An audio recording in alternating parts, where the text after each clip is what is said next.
রাজধানীর অনেক ভবন ঝুঁকিপূর্ণ। এর পেছনে রাজুকেরও দায় আছে।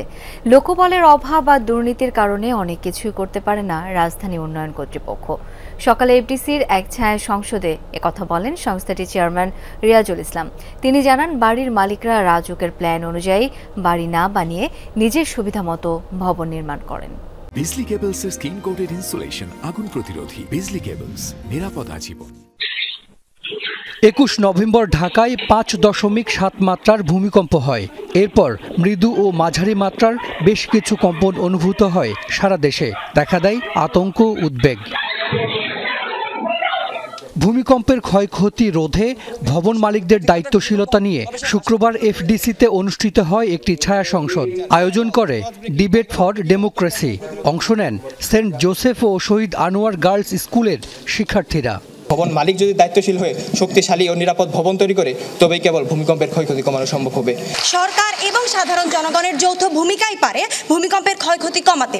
বিতর্কে উঠে আসে রাজধানীতে ভবন নির্মাণের নানা দুর্বলতা, দুর্নীতি আর সরকারি প্রতিষ্ঠানের ব্যর্থতা, যার ফলে লাখ লাখ ঝুঁকিপূর্ণ ভবন এখন আতঙ্কের কারণ। হাউজিং কোম্পানিগুলো তারা কোনো আইন কানুন নকশা কোনো কিছু তোয়াক্কা করছে না। ইভেন রাজুক যখন বলে দিল যে তারা তদারকি করছে, তারা ড্রোন দিয়ে সার্ভে করবে বলছে, তখন কত তাড়াতাড়ি বিল্ডিং শেষ করে ফেলা যায়, কারণ বিল্ডিং শেষ করে ফেললে তো আর সেই বিল্ডিং ভাঙা যাবে না। অনুষ্ঠানে রাজুকের চেয়ারম্যান জানান, ভবন নির্মাণে সঠিক প্ল্যানেরই অনুমোদন দেয়া হয়, কিন্তু ইচ্ছে মতো ভবন নির্মাণ করেন মালিকেরা। কম জনবল আর দুর্নীতির কারণে সেসব ঠেকানো যায় না, এমনটাও আক্ষেপ তার।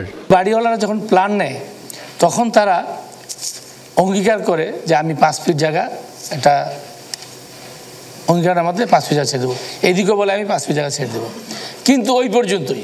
যখন বাড়ি করে তখন দেখা গেল রাস্তার 10 ফিটের জায়গায় ওইটা 8 ফিট হয়ে গেছে।